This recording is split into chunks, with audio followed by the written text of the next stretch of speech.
Hi, I'm Danny Ramos, and welcome to this week's edition of Hispanic Speak Out TV. We've been on Bright House Cable and Spectrum Cable and Time Warner Cable, 15, 16 years here in Central Florida, broadcasting community news. We bring you people of interest, people that are working hard in the community for the betterment of the community. They dedicate their lives to helping people. And today, we're starting off the show with Jan Edwards. And she is a very, very well-known personality in the area of human trafficking. Hi, Jan. Hi, how are you, Danny? Tell us what's going on and what you've been up to.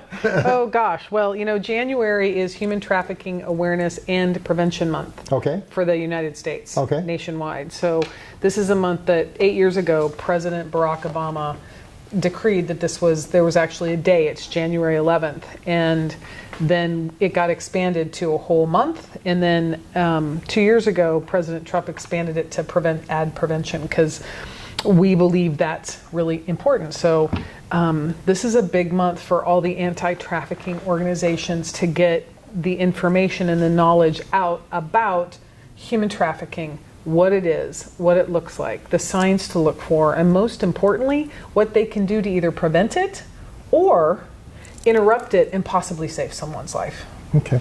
You work basically in Central Florida area? Actually, no, I'm nationwide. Okay. Mm-hmm. Central Florida is a major area. Yes, I believe we're number 3 or 4 or 2 in the nation. Yes. Well, as far as human trafficking goes. Yeah. So Florida, the state of Florida, has the 3rd highest number of calls to the National Trafficking Hotline in the country. And those calls usually behind California and Texas. It's either sex trafficking or labor trafficking calls. Is that someone calling in for help or someone reporting, or both? It's a lot of things. It's someone personally calling, a third party, whether it's a social worker or a case manager, someone calling in. It can also be a citizen just like me and you, where we see something that's a little unusual, and we pick up our phones and we call the National Trafficking Hotline. And I'm going to give everybody that number right now, and I want you to put it on the screen. Yeah, I want you to put it in your phone. So it's 888-3737-888. And you can call that number 24 hours a day, 7 days a week, and it's all anonymous reporting. And let's say you're driving home one evening and you're putting gas in your car, and you just see something that doesn't feel right. Yeah. And that's one of the things that we talk about and we teach people is we instinctively know when something's off. We do. And mostly because we're so busy, we just kind of push it to the side, or we just don't pay attention to it. And say you're getting gas at, whatever, some, gas station, and you go in to pay, or you go in to, grab a soda or a bottle of water, and, maybe you notice a young girl or a young boy that doesn't look up. They're looking down the whole time. The person that they're with's a little rough and gruff with them, stand here, come here, no, you can't have that, very authoritative and commandeering. And even if you engage and go, hey, how's it going? And they don't look up, that would be weird, right? Over here, we know that would be weird. If it's a normal environment, right? It'd be strange for someone not to do that. That would be a first clue. And then you got to trust right here. I'll tell people right here, I'll trust right here. And then, you go out to your car and call the National Trafficking Hotline. And if you think there's imminent danger, you call 911. Every law enforcement officer we work with, that's what they tell us to do. They're like, look, don't get involved. Call 911. But when you call in and say the kid was looking down, the person with the child was being authoritative, it sounds like a rough parent. You got to trust your gut. You got to trust your gut. And if that is a parent and they're abusive, then you call the Florida Abuse Hotline. Yeah. Look, Florida is a mandatory report state. People don't know that. And what does that mean? Yeah, mandatory report state means if we see anything or someone tells us, let's say one of your children comes home and says, hey, you know what, Mom, my best friend told me that, their dad's hurting them, or their uncle's, whatever. In that moment, you now have to report it. So you got to pick up the phone. And that's the law. Yes, that's the law in the state of Florida. It's 96, Florida 96 abuse, and you can online. It's always anonymous, right? Because here's the thing, our children are our future, and it's up to us to protect them. And people have this, oh, I don't want to get involved, or oh, it's not my problem. We can't be like that anymore. We can no longer be bystanders. We really are our brother's keeper. And we may not solve the problem, but I'll tell you what, every survivor I speak to, even of domestic violence, they're like, if you see something off, you make the call. Had more people done that for me, I probably would have been trafficked for 15 years. I probably would have been rescued at 9 or 10, as opposed to, being trafficked until I was 16 or 17. You got to trust yourself first, and then trust trust law enforcement. In Seminole County, very lucky. They are really, really committed to ending this. And every phone call, anytime anybody makes a call about this, there's one investigator dedicated specifically to human trafficking, and they follow up on every single phone call. Okay. Good. What is the situation with human trafficking in Orange, Osceola, where we live? Right. So we said, remember, Florida's number 3 in the country, right, behind California and Texas. Orlando has the second highest number of cases in the state. It goes Hillsborough County, Tampa, Orlando, then Miami-Dade. Wow, that's amazing. Miami's a huge city. And Orlando has more human trafficking cases, yes. than Miami. And Miami's a port. And Yes, Orlando is not. No, but what does Why is Orlando? that? What does Orlando have that they don't? Tourism. Tourism. Yes. It's a tourism center. Yes. But it's a tourism center for kids. Well, it's a tourism center for families. Yeah. And if you've watched any of Sheriff Grady's fabulous press releases, I love that man. I do. I love the fact that he goes after this with a vengeance, because it's just not okay with him that there are people buying and selling people. It's just not okay with it. So, if you look up you just type in Google, Polk County Sheriff Grady human trafficking bust, you'll see, Dad said he went out for ice cream. And meanwhile is trying to schedule time to, be with a 14-year-old. But that's what you just mentioned is not tourism, though. Yeah, it is. He came down with his family. Left his Oh, you're family. saying- okay, Yeah, okay. left his family in the hotel. Okay. Yeah, you okay. go look those up. Yeah. He'll pull it out, and he'll say, this person did such and such, and this person did such and such, and this guy's a doctor at XYZ, and this, So it's not- he calls him out. So this is not limited to low income, it runs across. No, yeah. You can have a doctor doing it, you can have a lawyer doing it. Yep, absolutely. Human trafficking knows no socioeconomic, demographic, or geographic boundary. Our children, in the socioeconomic challenged areas are as equally as risk as they are in Windermere or Winter Park. It knows no boundaries, and that's the thing that with human trafficking. Is it mostly tourism? Is it? No. Children are the commodity. Children are the commodity, and look, there's pedophiles, there's people that watch pornography. And all of that leads to, at some point in time, the purchasing of sex. And it starts at a particular place and just keeps expanding. And the thing that people don't really understand, and when I talk to parents and I really want them to get, is this is one of the most extraordinary tools on the planet, and it's also very dangerous. There was just a case yesterday in St. Pete that they had a press release at. The new Attorney General Moody was there, and these 7 adults lured several teenagers in by an app called Discord. It's an app specifically for video gamers, and these 2 young teenagers were living in this horrific, filthy trailer with these 4 other men. And two of the 4 teenagers were lured from Louisiana. One was lured from Marion County, all by a video game.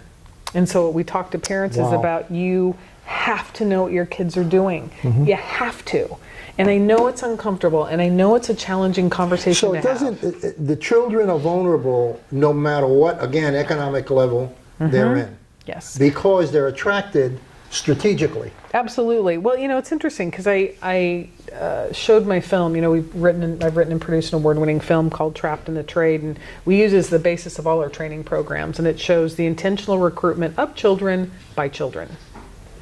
And one of the things that we talk about in the film is we actually show, how children are groomed and recruited into this, and the same tactics that they use in person, they use online.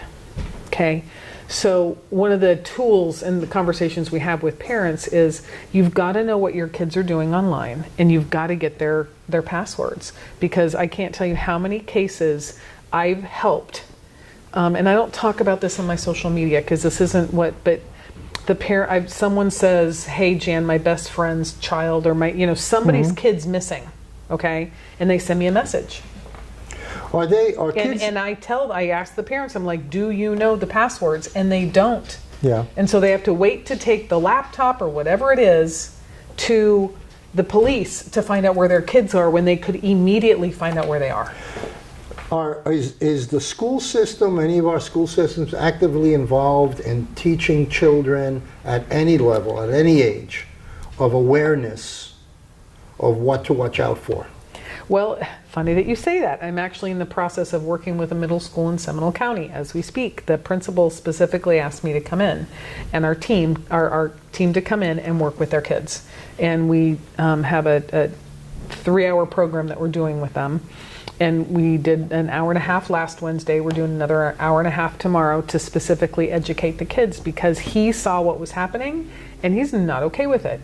He was just not okay with his kids being at risk. We've gone into, right now, we go where we're invited, right? And because we've got such a great reputation, we're invited, and people will say, well, I want to bring someone in for my school, and people will recommend they call us. So we trained over 4,000 kids last year, almost a little over 2500 down at Celebration High School. But this is them calling you. Yes. Why isn't the governor saying, hey, let's make this statewide educational program that we got to dedicate a certain amount of time to teaching kids how not to be vulnerable? That's a great question. I'm actually in the process of working on a piece of legislation to do just that. Okay. I'm not at liberty to say who I'm working with quite yet until it's public, but that's one of my missions, is to have kids be educated about human trafficking, and parents can opt out of it. That's fine. And I have parents at least it's being offered. Absolutely. But I also have parents say, well, we should be teaching that. I'm like, well, okay, yeah. That's a good idea. Then great. Yes. And there's 50% of our households are divorced. You've got most households that are divorced. It's a single parent household working 1 or 2 jobs. When are they going to have the time to get trained while they're driving people to and from, So, you want to give people options. I'm a big fan of options. And so that's one of the things we're actually doing, is working on educational programs specifically for the state of Florida. Okay. And then I was asked to be on a working group with the McCain Institute out of Washington, D.C. And we're actually working on, human trafficking education prevention programs that we can actually roll out across the country. We're running. Look, we flew by. We did, didn't we? We did. Put your phone number out there and contact information so that people can call if they need any help. Well, I prefer not to put my phone number out there. I don't mean your cell number. Thank you. Well, they can always contact us through our websites. Okay. And they can. We have pavingthewayfoundation.org. Okay. Is that website. They can also follow us on social media at Paving the Way on Facebook and Instagram and Twitter. And, the other thing that I'm going to ask for, because we are a 501c3, right? Donations are great, but the one thing that I know that makes a difference is prayers. Okay. So, donate, great. We love it, appreciate it. It makes a difference for kids. But the thing that really makes the difference we're clear about is, asking for protection. I've, gotten some emails recently that were not positive. Okay. So it's like, okay, we're going to... and I luckily I know lots of people in law enforcement, so we did what there was to do. Well, so let me give you this offer. Any events coming up, I have billboards. I'll put it up on a billboard for you. If you have an event coming up, we do. We can put up the billboard if you give me the lead time for 30 days. Oh, okay? That'd be wonderful. So just give me the information, and I'll put it up on a board on I-4. Or, I have a lot of billboards. Yeah, actually, Awareness Day is January 26th at Calvary Assembly. We will. Awesome. Great. Okay, great. Thanks, Danny. Thank you. Thanks. It's great, and I want you back because I don't feel like we just scratched it. We did just scratch the surface. Yeah, so we're going to do this again. Okay, good. Don't go away. We'll be right back with another very interesting interview. I am for the child who's had 7 addresses in a single year. because she's in foster care, because her father abused her. And her mother couldn't believe her. She is the child I am for. I am a volunteer child advocate. I am you. Florida residents call toll-free 866-341-1425. Hi, I'm Danny Ramos, and welcome back to Speak Out TV. We've been on the air for 15 years in Central Florida. We're a nonprofit community broadcaster supported by Spectrum Cable, and of course the Hispanic Achievers is a nonprofit organization. It's been a nonprofit, first in New York and now down here, for about 25 years. We have an interesting person with us. Her name is Lois Page, and she represents an organization which is called Footsteps to Brilliance, right?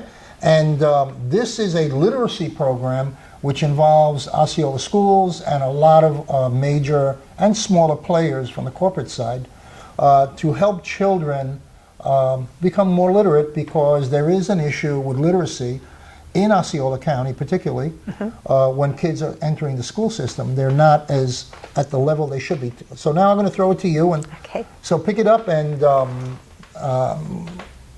educate me. I'll be happy to. So some of your viewers may know about Osceola Reads, for those who are in Osceola County, because this application is available to them at no charge as being in the community. So if they wanted to look that up, they could learn how they could get involved with that and allow their children to get on this application. And they've been at it for about 4 years now. So they've actually made tremendous strides from when they first started with it because of the concern they had for school readiness. And Osceola is not our only partner. We also work in the Heartland in Okeechobee County. And because our program is bilingual, we're able to serve a lot of children who are either non-English speakers or whose families may speak only Spanish, and the child becomes the only English speaker in the family. How did you guys come to the conclusion that pre-K kids that are starting, children that are starting, are not up to where they should be? And what is the definition of that? In other words, should they be reading? What is the milestone to kind of determine, so I can understand it? So you can understand it, right. So there's actually been a significant amount of research over the years to take a look at the progress that children make. And usually when you do longitudinal studies, you look at third grade scores. So the question is, how many children are proficient at third grade level? And if they're not proficient there, you track backwards to see where the breakdown may have occurred. And what we've discovered is that because of the development of the brain, the critical time for children to engage in literacy is actually ages 0 to 3 years old. By the time they reach 4 years old, the neural pathways have already been developed for the development of language, and that's auditory language, oral language, and so forth. And if you don't have those good beginnings to start, you're already at a deficit by the time you reach age 4. Once that development takes place, can you really catch up 100%, or, you know? The statistics, because if it's developed, it's developed. You know? Well, it's not like the pathways are sealed, but what we do find is that then it becomes a struggle. About 46% of low-income children, actually, unfortunately it hits minority and low-income children much heavier, actually are not kindergarten ready and never catch up. And so what happens is when they reach third grade, then because they have developed this process of not catching up, it just compounds itself as it goes on. And here's a statistic that will probably shock some of your viewers, and that is that if children do not reach reading proficiency by the time they're in third grade, they're multi-times more likely to drop out of school, high school, they won't go to college, and they are likely to work in dead-end jobs. And the other problem is that many of them are likely to end up in prison. And there are communities around this country that project into the future how many prison cells they'll need based on their third grade scores. So that's really saying that if we don't hit this right away, then we really, we're losing the opportunity. Why is it only Osceola County? Why isn't it in Orange County? Why isn't it in every county? That is my goal. So I am the Director of Strategic Partnerships, and it's So wait a second, you've taken this all on by yourself? No, sir. For I Central actually, Florida? well, for Central Florida is a starting point. Yeah. We are a small company, but we are national. Okay. As a matter of fact, we're international. We've even worked with children in Pakistan who learn to read with footsteps to brilliance 3 times faster than children who are introduced to Wow, English okay. in traditional methods. And this was done through an organization called Teach the World Foundation. And so, but within the districts, my goal is to really try to build a level of partnerships among Hispanic coalitions as well as chambers of commerce and other nonprofit agencies, as well as with the school district. It kind of takes a all hands on deck approach. We sometimes work in communities on a smaller scale. And so, for example, my goal would be to start off in Orange County and maybe address some of the communities such as Paramore, Pine Hills, areas where we know that children are entering Who school would at a you deficit. approach first in Paramore or Pine Hills? So, in other words, is it a political maneuver? Is it an educational school system And where the you an- have to get in? The answer is yes to both of those. Okay. So we do work with the school districts in particular, and largely children. The school district has more responsibility for children when they enter pre-K, where they support pre-K. Many of the pre-K programs in the state are private. They're not attached to the school district, but many of them are. So working with the school district, and then working on the political side, as you mentioned, we would work with the mayors. We would work with the sheriff's department. Our new mayor, Sheriff Demings, it used to be Sheriff Demings, new Mayor Demings, has expressed an interest in early childhood, and as a platform, it can be really important for those politicians to get I would involved. think law enforcement, because what you're talking about will affect law enforcement Yes. probably by the time they hit 6th grade, Mm-hmm. you know, because that's when the kids start to exercise a lot of independence behavior. and bad behavior. Yes. So I would think that he would have an interest. Is there a particular department within the sheriff's department, or is it that you got to talk to Jerry, and then Jerry has to find what do I do with this, and who do I put to follow up with it? Have you hit that kind of a thing? Because it sounds it's new and innovative. Yes, it is new. It's new and innovative. We have been around since 2011, and we've been working in many districts in California, Texas, and on the East Coast, other places. And so we have kind of a track record for it. We call it a model innovation city, because what makes us unique for any other program is that once we develop a partnership within a community, then what we do is we turn on what we call a geofence. And that geofence allows parents to go onto a special website for their community, register their family, and then we identify them by their address, so that any family within that zip code now has access to it at no And who charge. pays for this? So it is the partnership. So it's whatever funding the school district would like to contribute, plus these other agencies, whether they are nonprofits or they are business communities. And so it varies everywhere we go. It just depends on where the motivation comes from within the business and political community to support it. Okay, so what happens if Paramore is all for it and Pine Hills is not? Does that create a disparity going forward? Does it create a problem? It You know, doesn't- because you said politics. Right, You know, exactly. Well, generally what would happen is if we were to get a place like Paramore started, then the chances are pretty good that Pine Hills That would Pine come Hills along. would follow. Everybody always wants somebody else to try it out first. Exactly. You know? But That is so true. Yes. But once that happens, then it usually catches on quite easily. And we have initiatives in Massachusetts where it started off with a larger community, and then smaller communities wanted to get involved, and we helped them do that. Is there any resistance anywhere because it is new, because it's innovative? For every action, there's a reaction. For everything that you move in, there's a displacement. So is there any kind of pushback that you get You know, it's interesting when you're that- doing something like this? So the pushback always is, well, number one is cost. You know, who's going to fund it? And so somebody has to be, take up the cause and be the champion for that. That's one thing. The second thing is, and I was very interested with your previous interview about the use of technology, because there are advocates of early learners who work their hearts out to reach out to families and to bring literacy, who believe that a book is the only way to go and technology is a distraction. Because they are concerned about screen time. So that if there's any pushback, it's from those people who are concerned that we're putting children onto devices too early. But Our answer to that is that this is actually what we call lapware. We want the parents sitting side by side with the child, because the lessons in here are such high quality that parents are, number one, they're learning right alongside their child. We're modeling for them how to read a book successfully, and because it toggles instantly from English to Spanish, we have parents who are learning English alongside their child. I see that in some minority communities there is a family breakdown. There's a disproportionate, huge amount of single-parent families. Yes.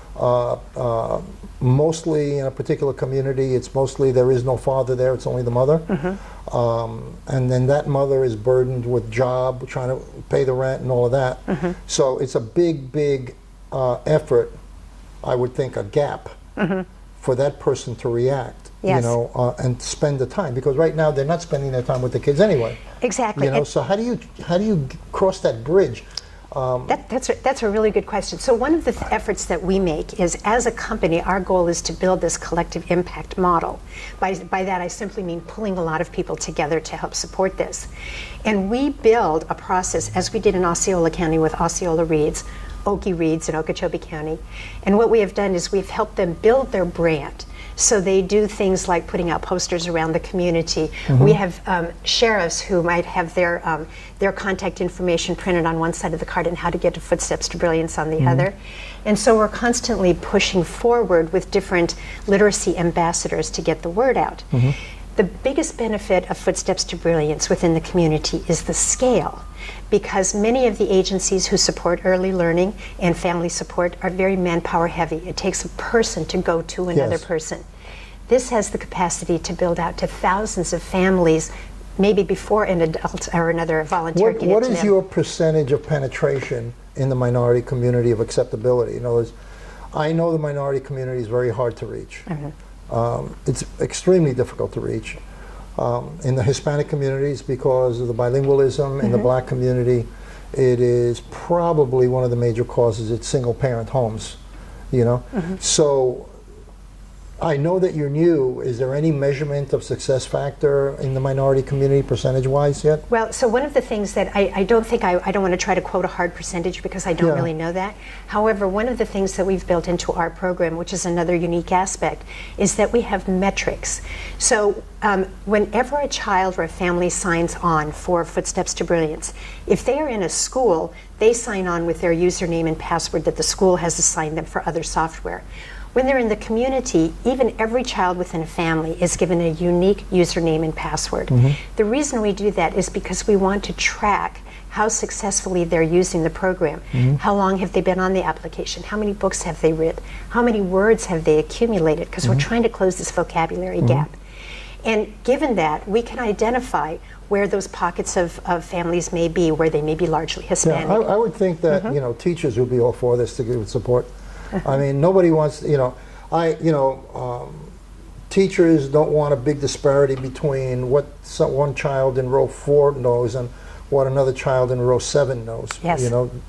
And because of the mixture of incomes and classes, you might, and unfortunately, it is reflective of income. It would create a separation. But I think it's a great program. It's terrific. Where do people call for information? And I would love to have people just call my phone number. That would probably be the easiest Okay. if I can announce that. This is my cell phone. Okay. I'm at 407. You're giving out your cell phone number? I am. Okay. I want people to call me. I'm at 407-276-7585.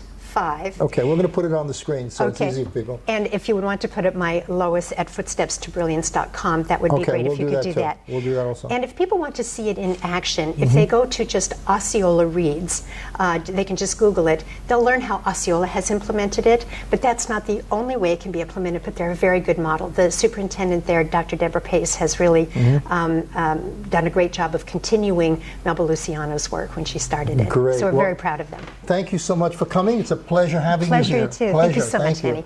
And use the phone number, any information that you want. Don't hesitate to call. Your children are involved. Yes. Thank you.